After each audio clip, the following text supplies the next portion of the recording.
conclusive e importantissime di una gara molto incerta. Il corridore inquadrato è Felice Gimondi, ha appena lasciato surplus in salita uno scalatore provetto come Julio Jiménez, grande protagonista quell'anno anche sulle strade del Giro d'Italia. Mancano 55 km alla conclusione del mondiale. Gimondi se ne va, lanciatissimo verso una fuga che purtroppo non avrà fortuna. Ed ecco gli inseguitori.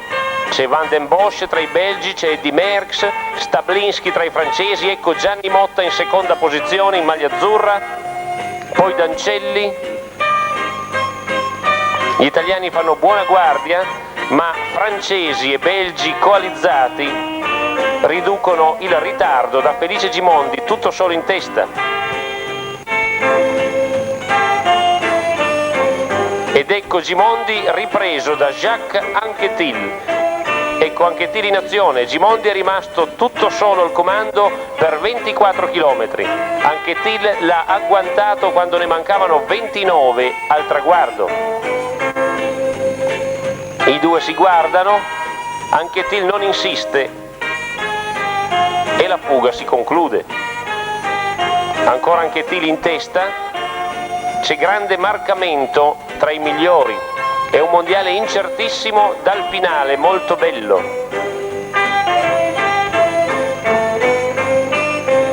Ed ecco in sfilata Martin Van den Bosch, il lungo belga Anquetil, poi Gianni Motta, tutti i protagonisti della sfida.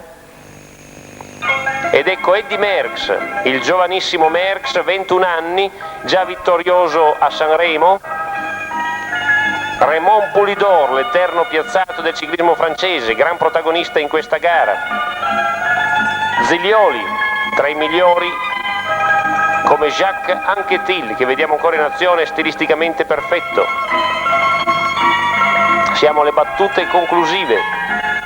C'è un attacco di Poulidor in salita, lo vediamo qui in seconda posizione che passa sul rettilineo delle tribune. Eccolo ancora Poulidor con Zilioli. Zilioli si disseta, passa al comando Poulidor, poi c'è Gianni Motta. Rinvengono dalle retrovie i corridori che avevamo già visto prima. Qui c'è invece un attacco di Stablinski.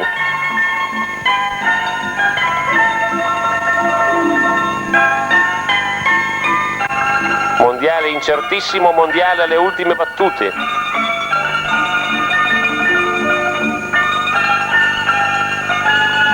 Ed ecco una salita, ecco Stablinski che riparte ancora una volta.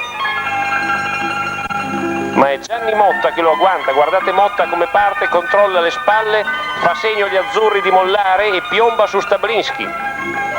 Una coppia al comando, ma intanto dalle retrovie è già partito Poulidor, è perfetto Zilioli, controlla Poulidor e lo agguanta.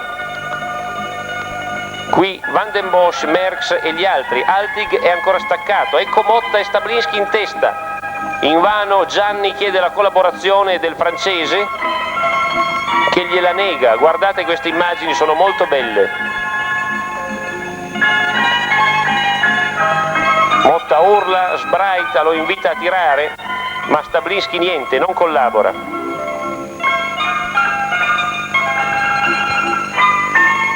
Si sente battuto lo sprint da Gianni e lascia stare, e sui due rinvengono Poulidor e Zilioli. Potrebbe essere la fuga decisiva, 2 italiani e 2 francesi, ma i francesi non collaborano e sono da capire, entrambi sarebbero battuti in volata sicuramente da Motta. Così rientrano anche Till, rientrano in parecchi, compreso Rudi Altig. Ecco Rudi Altig che compie il massimo sforzo in salita e si riporta sui primi.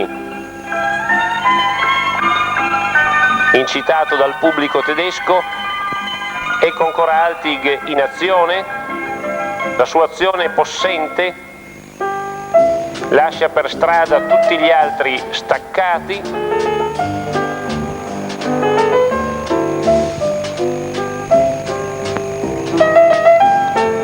Ed eccolo in vista del drappello di testa.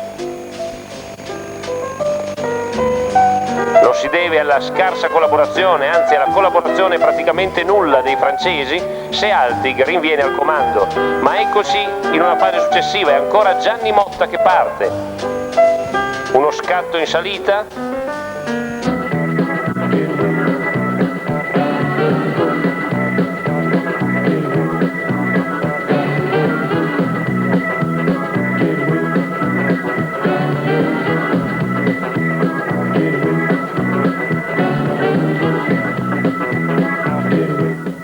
Del traguardo ormai imminente, Altig parte con uno spunto dei soliti suoi.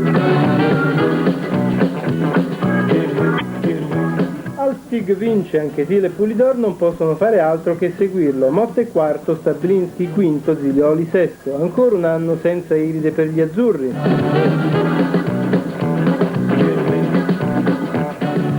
Per la Germania è il secondo mondiale dopo il sorprendente... Tredicesimo Vicentini, quattordicesimo Dancelli, tra i ritirati Pitossi, Fezzardi e Taccone, soltanto 22 gli arrivati.